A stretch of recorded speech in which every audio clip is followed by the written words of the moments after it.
Vous écoutez RTL. Jusqu'à 15h. Je vais mettre cette bouteille vide à la poubelle. Peppa, arrête! RTL. Tout ce que nous pouvons utiliser de nouveau, nous le mettons dans les poubelles de tri. La curiosité est un vilain défaut. Sidonie Bonnec, Et qui l'accompagne ? Thomas Hugues. Ça, vous devez regarder Peppa Pig. Bien sûr, c'est les aventures d'un petit cochon et de sa famille. Favoris. Je suis sûr que vous faites ça avec votre petite fille. Eh ben, Bonjour. exactement. Bonjour à toutes et à tous. Merci d'avoir choisi la première radio de France. Avec Sidonie, on est très heureux de vous accueillir. C'est jusqu'à 15h. On fait le plein de savoir et de connaissances dans la bonne humeur. Bonjour Thomas, bonjour à tous. Histoire, aventure, science, grand destin, saga musicale. On ne se donne aucune limite, on n'a aucun tabou, surtout quand il s'agit de se poser des questions toutes simples sur notre vie quotidienne. Voilà, ici on écoutait cet extrait de Peppa Pig parce qu'on se demande que deviennent nos bouteilles en plastique une fois jetées dans la poubelle du recyclage. Bonjour Jean-Philippe Carpentier. Bienvenue. Bonjour. Bienvenue, vous présidez la Fédération des entreprises du recyclage. Tiens, on va commencer par ça. Est-ce que c'est une pratique récente, le recyclage du plastique ? Alors, recyclage du plastique, oui, par essence, puisque le plastique, c'est de les années 60 qu'on a. Le plastique est arrivé sur la grande consommation, Ouais. et donc on recycle le plastique depuis les années 80-90.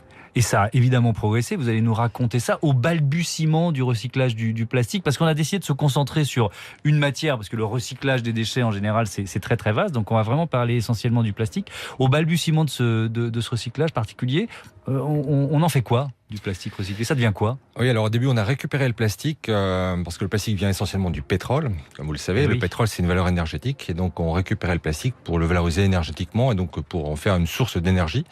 Et ensuite, on s'est dit qu'on pouvait refaire des objets avec ça. Et donc, on a fait un tas de choses. Je vous citerai le piquet de vigne, par exemple. Piquet de vigne. Qu'on mettait dans les vignobles. Donc, Ouais. on rotomoulait du plastique. Donc, on mélangeait plusieurs types de plastique, parce que quand on parle plastique, il y a plusieurs résines. Et ces résines sont parfois incompatibles les unes entre elles. Et donc, on rotomoulait ces résines. Et on faisait Rotomoulé. Oui, alors on faisait un gloubi-boulga, parce qu'on va rester dans Un gloubi-boulga, non, je vous invite à Thomas. de Là, je C'est ce comprends, que là. c'est. et ça faisait un piquet de vigne ou un banc ou toutes sortes d'objets comme ça. Le problème de ces objets, c'est qu'ils n'étaient plus recyclables. C'est-à-dire qu'une fois qu'on avait mélangé plusieurs résines entre elles, on n'arrivait plus à recycler. Donc c'était un peu du one shot. On faisait un recyclage et ensuite, il fallait l'éliminer par brûlage, par exemple. Aujourd'hui, Jean-Philippe Carpentier, on peut donner plusieurs vies au plastique. Vous avez des exemples de ce qu'on a au quotidien, en fait, qui vient d'une bouteille en plastique et qu'on ignore forcément ? Oui, bien sûr. Alors, on a commencé par faire de la fibre, le polyester, c'est-à-dire la fibre, ce que vous avez, les polaires, etc. Il y a des bouteilles là-dedans, parce que c'est du polyéthylène qui est dedans. Ah oui ? Donc on Des fait vêtements. des polaires, des Mhm. vêtements. On fait des tapis de seule voiture. Beaucoup de tapis de seule voiture sont faits avec du bouteille également. Des emballages aussi Des emballages, les blisters, les coques de blisters. Quand la rentrée des classes, vous devez acheter pour votre petite fille certainement des crayons, etc. Eh bien, ces coques blisters sont faits aussi avec des bouteilles. Et puis on a refait des bouteilles. Et ce plastique est recyclable. Une fois qu'on le jette, il est recyclable à l'infini. Absolument. Est-ce À l'infini, sous quelques réserves. Ouais. Est-ce qu'on peut le mettre en contact, ce plastique recyclable, avec des produits alimentaires ? Ou est-ce que La c'est preuve, dangereux ? c'est la bouteille, puisque aujourd'hui, la bouteille d'eau que l'on utilise contient du plastique recyclé. Depuis 2005, l'AFSA, qui est l'autorité sanitaire, a autorisé le contact alimentaire. Alors, ça nécessite tout un processus industriel, bien sûr, pour garantir l'aspect sanitaire des choses, mais on peut avoir ce contact alimentaire. Et comment vous faites pour garantir aussi la propreté de ce plastique recyclé ? Alors c'est tout le process industriel et tout le savoir-faire des recycleurs. C'est alors personnellement, au-delà de la fédération, j'ai aussi une usine de recyclage de bouteilles plastiques dans le Nord. Et donc cette bouteille va subir toute une série de lavages, d'essorage, de lavage à nouveau, de tri pour garantir une absence de Avec des produits pas trop chimiques ? sans produits chimiques, uniquement Sans de l'eau produits chaude. chimiques. Oui, Ah uniquement, ouais. uniquement de l'eau chaude. Et c'est juste par ces successions de bains qu'on Ouais. va arriver à avoir un plastique propre. Ça ne veut pas dire qu'il est en contact alimentaire. Pour le contact alimentaire, on va devoir aller plus loin, ce qu'on appelle un processus de polycondensation. Donc on va chauffer le plastique à 140 degrés pendant une heure. Et c'est là où on va tuer toutes les bactéries, microbes, etc. qui peuvent être persistants dans le plastique. Est-ce qu'il y a des cas désespérés ? Je sais pas, une bouteille dans laquelle il y a un sirop tellement visqueux. Vous voyez ce que je veux dire ? Quand Oui, on non, n'arrive il n'y pas à a récupérer. pas de cas désespérés. Il y a des cas plus ou moins difficiles, mais il n'y a pas de cas désespérés. C'est-à-dire que, certes, si on a une bouteille d'huile, etc., c'est plus compliqué, c'est plus long. On va devoir renouveler notre eau beaucoup plus rapidement, mais il n'y a pas de cas désespérés. Alors on essaye de suivre là le parcours de cette bouteille en plastique. On a fait notre job de bon citoyen. On l'a important. On l'a mise dans une poubelle de déchets recyclés. Qu'est-ce qu'elle devient après? Elle part dans un centre de tri, j'imagine. Absolument, elle va aller dans un centre de tri. Est-ce qu'il y a de l'humain là? Est-ce que ce sont des hommes qui font le tri ou est-ce qu'il y a des machines? Alors, il y a de l'humain, bien sûr, pour s'assurer de la qualité en sortie de centre de tri, mais c'est souvent, c'est la plupart du temps des machines qui vont trier ça. C'est ce qu'on appelle du tri optique. Donc, c'est une caméra infrarouge ou à différents spectres matière qui va reconnaître la matière et qui va pouvoir, avec une petite poussée d'air, séparer les différents types de bouteilles. Et puis justement, il y a une nouveauté qui a été annoncée il y a quelques jours, un bonus-malus sur le plastique recyclé. Vous allez nous expliquer comment ça marche et si c'est vraiment une bonne idée. À tout de suite sur RTL. RTL, Oui, bien sûr, j'aime le plastique, vive le plastique. 14h, 15h. Salut, c'est moi, la boîte de recyclage, yeah. Ça plane pour moi. La curiosité est un vilain défaut. Pour moi. Plastique, Bertrand, ça plane pour lui et notre réalisateur François Touchard me donne une info, le saviez-vous? Après écoute, Plastique Bertrand, ça va directement dans la poubelle jaune. Tout est recyclable. Une bonne nouvelle, le recyclage au menu de notre curiosité du jour. On suit le parcours d'une bouteille plastique grâce à notre invité Jean-Philippe Carpentier. Vous êtes le président de la Fédération des entreprises du recyclage et aussi patron d'une usine de recyclage de bouteilles dans le nord de la France. Est-ce que absolument tous les plastiques sont recyclables? Non, malheureusement. En fait, les résines de plastique, quand elles sont seules sur une bouteille, par exemple, on n'a qu'un seul type de résine, on arrive à recycler. La problématique, c'est quand on a plusieurs plastiques qui sont mélangés les uns aux autres. C'est dans quel cas, ça, par exemple? Eh bien, dernièrement, on a eu le cas je ne sais pas si vous avez entendu parler des bouteilles de lait en PET opaque. On avait jusqu'à présent des bouteilles de lait qui étaient en PEHD, une résine PEHD. Donc, toutes les bouteilles étaient dans cette forme-là, avec la petite capsule d'aluminium. Vous voyez, oui, on voit très bien. Très bien. Et puis, un jour, ils se sont dit, c'est trop cher le PEHD, on va passer sur du PET. Le problème du PET, c'est qu'il n'a pas des barrières anti-UV, etc. Donc, on a rajouté une couche d'opacifiant sur cette bouteille et donc le rajout de cette couche a posé des problèmes de recyclage et on a encore des problèmes de recyclage sur ce type de matériel. Et il y a aussi des bouteilles qui ont des couleurs différentes, qui ne sont pas transparentes, qui peuvent être difficiles, celles qui possèdent des colorants par exemple, rouge, vert, bleu, on n'a aucun souci puisque très souvent ces bouteilles-là partent, alors si on n'a que du rouge on peut faire des bouteilles rouges, si on n'a que du vert on va faire des bouteilles vertes, mais si on a du mélange on va plutôt partir sur du gris ou du noir et donc ça va partir sur des applications de fibres par exemple ou d'autres applications, donc la couleur n'est pas un problème. D'une manière générale, le plastique c'est moins recyclable que d'autres matières comme je sais pas le verre ou le papier? Non, c'est plus récent. C'est-à-dire que le verre, le papier, on le recycle depuis très longtemps, donc on a de l'antériorité, on a de la connaissance. Il y a peu d'évolution dans les techniques sur le papier carton ou le verre, alors que sur le plastique, on invente de nouvelles résines, pas chaque jour, mais on sait que dans les cartons, il y a des nouvelles résines qui vont arriver, et donc il faut s'adapter en permanence à cette modification. Ah oui, c'est presque un jeu non, mais c'est-à-dire qu'il y a des industriels qui inventent des nouvelles résines pour emballer leurs produits, et vous êtes obligé, dans le secteur du recyclage, de trouver la parade pour les recycler, Exactement. Et pour pallier ça, nous, ce qu'on voudrait mettre en place, c'est un centre national du recyclage où on mettrait autour de la table justement les metteurs sur le marché de nouvelles molécules, les metteurs sur le marché de produits et nous, recycleurs, pour qu'on puisse discuter plus en amont de tout cela et anticiper ces nouvelles résines. Oui, avant de produire quelque chose impossible à recycler, essayons d'en discuter, c'est ça, voilà, en quelque sorte. Ou trouvons des solutions une fois qu'on a la molécule. Mais c'est motivant de recycler, ça rapporte de l'argent de recycler des bouteilles. Vous êtes chef d'entreprise d'une usine de recyclage dans le Nord. Oui, c'est compliqué. Ouais. C'est très compliqué. Ça vaut moins cher une bouteille recyclée que la bouteille originelle. Ça vaut plus cher. Ça vaut plus cher. Le recyclage coûte cher, c'est un fait, parce que aujourd'hui, le pétrole, même s'il est monté à $75 le baril, je vous rappelle qu'en 2014, il était à $120 le baril, donc il est passé à $35 ensuite. Et ça a un impact sur votre métier? La résine vierge vient directement du pétrole. Donc moins la matière d'origine est chère, plus c'est facile d'avoir un produit bon marché sur le vierge. Alors que nous, nos coûts sont des emplois non délocalisables, donc c'est produit en France. Il faut racheter cette matière aux collectivités, on a des coûts de production qui sont incompressibles, et donc forcément on est un peu plus cher. D'où l'idée du bonus-malus qui est très intéressante. Alors on va en parler pour bien comprendre, ça veut dire que quand le prix du baril augmente, pour vous c'est plutôt une bonne nouvelle parce que ça veut dire que le plastique pur, je simplifie, coûte un peu plus cher et donc on devient compétitif. D'accord, bien effectivement. Compris. Alors ce bonus malus là, ça avait été annoncé il y a quelques semaines. Simplement, ça fonctionne comment? Moi je suis consommateur, qu'est-ce que ça va changer le bonus malus sur le plastique recyclé? Le principe, l'idée c'est quoi? C'est de dire aujourd'hui un industriel qui emploie de la matière vierge n'est pas pénalisé. Et donc, il peut dire, moi, je ne mets pas de matière recyclée, je mettrai que de la matière vierge dans mon produit, et tout va bien pour lui. Et on sait que la matière recyclée coûte plus cher à produire. Et donc, on est pénalisé, on n'arrive pas à vendre ce produit. Et donc, pour favoriser le débouché des matières recyclées, l'idée, c'est de dire, eh bien, un peu comme pour les voitures, polluantes et non polluantes, quand vous achetez une voiture polluante, vous avez un malus, et quand vous achetez une voiture qui a faibles émissions, vous avez un bonus. Eh bien, c'est la même idée.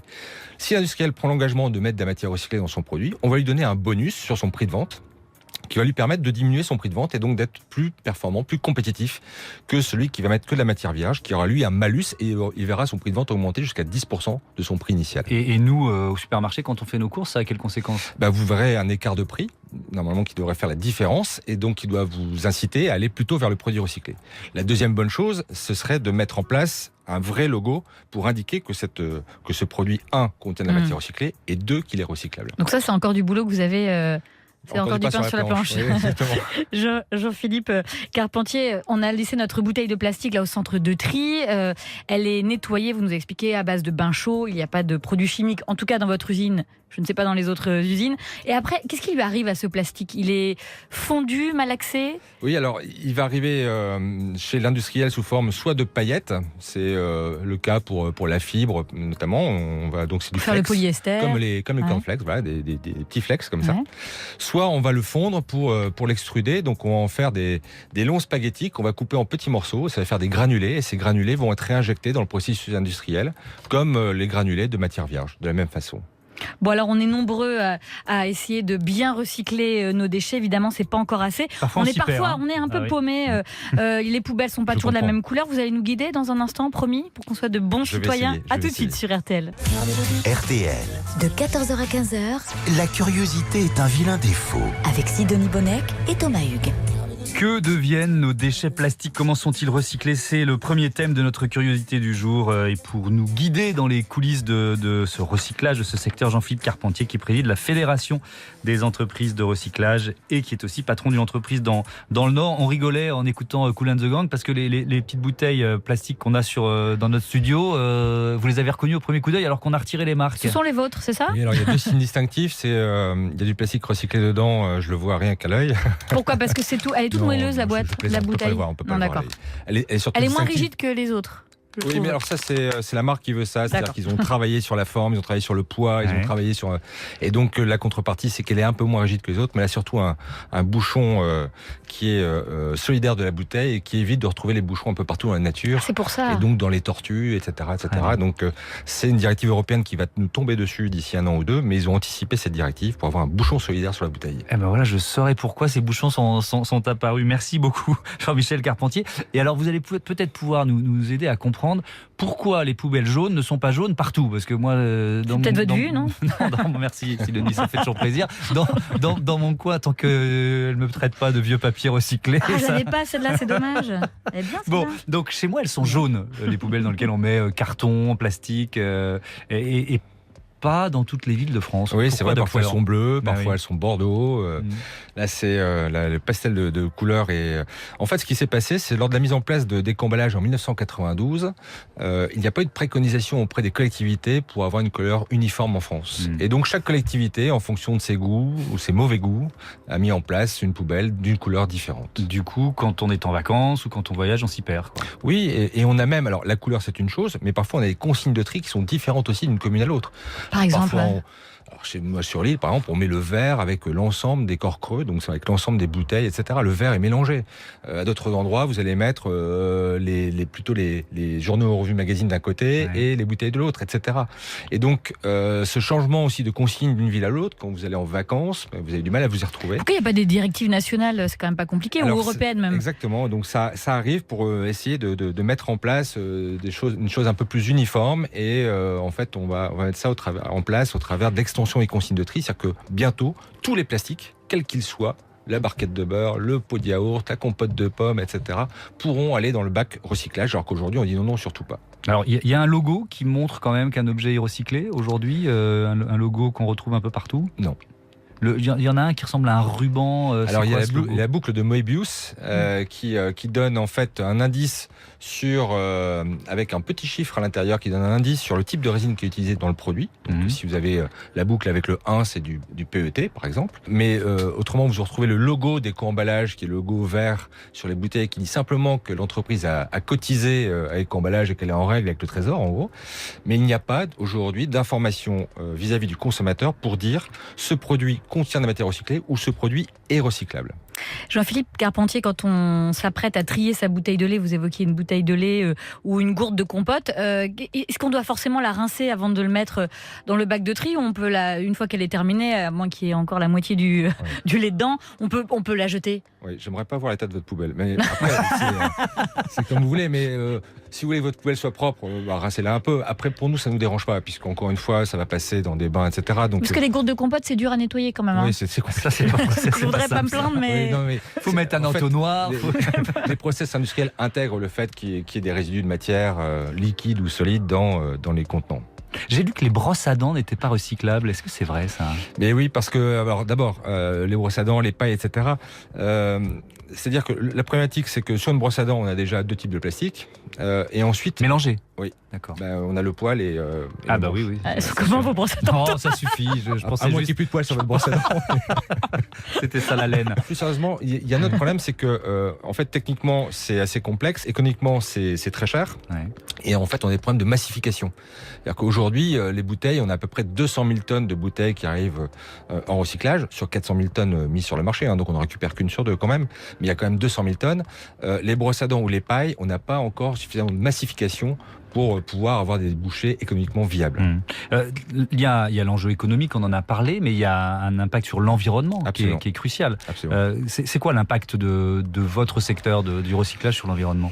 Alors, il y a maintenant 2 ans, on a lancé une étude pour reconnaître notre impact sur l'environnement en termes de carbone évité et en termes d'économie d'énergie. On a sorti un logiciel derrière, matière par matière.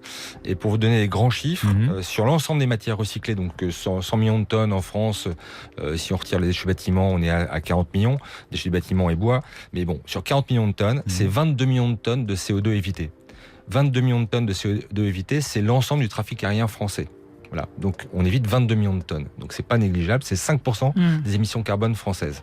Et c'est 124 TWh d'énergie économisée.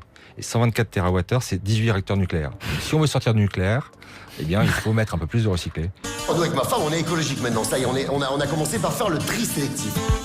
Rappelle mon chéri, le plastique, c'est quelle poubelle déjà? Elle me dit, ça dépend. Si c'est un plastique mou, c'est la bleue. Si c'est un plastique dur, c'est la jaune. Sidonie Bonnec, Thomas Hugues. Il est mi-mou, mi-dur. J'en fais quoi? Elle me dit, c'est la marron clair. Ah! Le plastique, c'est fantastique. La curiosité est un vilain défaut. Le plastique, c'est fantastique. Et le plastique qui est toujours au cœur de notre curiosité, c'est aussi le thème de l'émission Cache Investigation ce soir sur France 2. Jean-Philippe Carpentier, le président de la Fédérec, la Fédération professionnelle des entreprises de recyclage, est toujours avec nous. Parmi les constats qui sont effectués dans cette enquête, il y a la question d'une substance chimique dangereuse, le brome, utilisé comme retardateur de flamme. On le retrouve dans les appareils électroniques, l'électroménager ou les vêtements. Et il serait présent également dans certains plastiques recyclés. Est-ce que c'est possible déjà ça ? Alors, d'abord, il faut dire que le brome, effectivement, c'est un retardateur de flamme, donc c'est un élément de sécurité pour le consommateur, puisqu'on l'a utilisé pour éviter les incendies. Donc, vous en avez dans les télés, vous en avez dans les appareils électroniques, comme vous l'avez précisé. Alors, forcément, nous, on vient en bout de consommation, donc on retrouve ces plastiques, bromés ou non bromés, dans les chaînes de recyclage. Mais néanmoins, on a aujourd'hui une norme qui a été mise en place, qui nous impose à avoir un taux de brome maximum dans le plastique recyclé, qui est de 2000 ppm, donc 2000 parties par million. Hein, donc pour 1 million de particules, on a le droit à 2000 de brome. Et donc, en France, on a des systèmes qui permettent effectivement de séparer les plastiques bromés et non bromés. Mais comment ça marche, ça ? C'est parce qu'on parlait tout à l'heure de l'intervention de l'homme ou des machines. Ce sont des machines qui le font, ça fonctionne Ce sont des comment ? machines, oui, tout à fait. Il y a 2 systèmes, soit par flottaison, soit par RX, donc par rayon X. Et donc, on est capable de séparer les plastiques bromés de non bromés. Et tous les plastiques bromés vont ensuite aller en incinération déchets dangereux pour éviter effectivement de venir polluer le plastique recyclé. Et on va tolérer dans le plastique recyclé du brome à hauteur de 2000 ppm, qui est la norme internationale. Mais il peut y avoir plus de plastique bromé qui passe entre les mailles, entre guillemets, vous voyez ce que je veux dire, si c'est des machines qui font le tri? En fait, il y a 2 barrières de protection pour le consommateur, pour vraiment rassurer le consommateur. La première barrière, c'est celle-ci. Donc, effectivement, dans les usines de recyclage, on va séparer les plastiques bromés des non bromés. La deuxième barrière, c'est REACH, qui est une réglementation également internationale, qui impose aux fabricants d'objets d'intégrer des plastiques contenant uniquement 2000 ppm de brome. C'est-à-dire qu'il y a un double contrôle qui est fait à la production de matières recyclées, mais aussi à l'intégration, au moment d'intégration de ce plastique recyclé dans les produits. Les fabricants doivent vérifier qu'on est bien dans la norme des 2000 ppm. Donc on a une double barrière en fait de protection. Merci beaucoup, merci Jean-Philippe Carpentier. Je rappelle que vous êtes le président de la FEDEREC, la Fédération professionnelle des entreprises de recyclage. RTL. La curiosité est un vilain défaut. Thomas Hugues, Sidonie Bonnec.